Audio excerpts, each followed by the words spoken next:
voudrais en cette matinée du 25 mai 2024 vous partager la joie qui m'anime et l'immense fierté que je ressens à l'occasion de cette cérémonie de signature de convention. Mesdames et messieurs,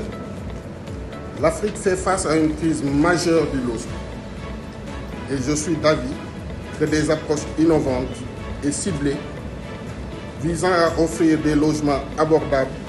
dans nos pays permettraient de tirer profit des mutations démographiques pour créer des villes sans exclure,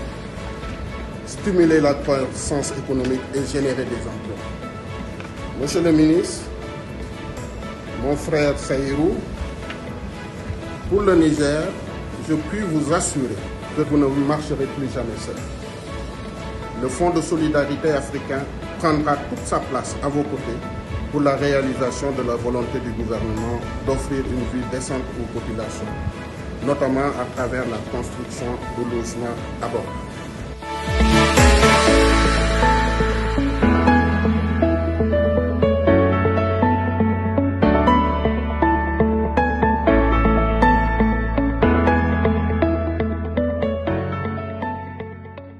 Permettez-moi de remercier très sincèrement la Direction générale du Fonds de solidarité africain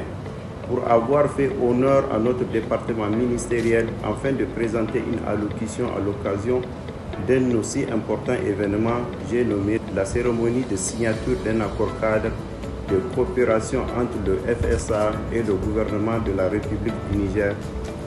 afin donc de faire sans faille suite à leur noble vision qui a pour objectif la prise en compte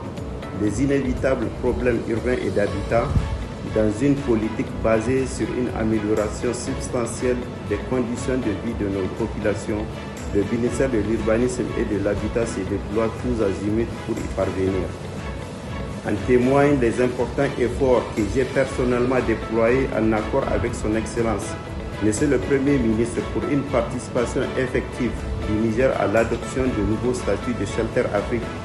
qui consacre cette institution en une banque de développement, organisation internationale et institution africaine de financement du développement du logement et de l'aménagement urbain en Afrique. En témoigne également la saisie sans hésitation aucune de la perche à nous tendue par le FSA en nous proposant la signature de l'accord cadre objet de la présente cérémonie. En témoigne enfin le souci de mon département ministériel de mettre en œuvre plusieurs actions visant à mieux penser nos villes et à améliorer leur état à l'effet de permettre aux populations actuelles et celles des futures zones urbaines une vie de meilleure qualité. Je voudrais en ce moment précis prendre la parole pour remercier tous ceux qui, de près ou de loin, ont contribué à l'organisation de cette cérémonie et à sa réussite. Et personnellement, en tant qu'Africain, en tant que Nigérien, je me réjouis de constater qu'une grande institution, en l'occurrence le FSA, créée par les pères fondateurs des indépendances africaines, tient bon jusqu'à présent. Et le directeur général a même ajouté que cette institution, au fil du temps, s'est renforcée jusqu'à obtenir une note très satisfaisante de la part d'un cabinet international reconnu pour son sérieux.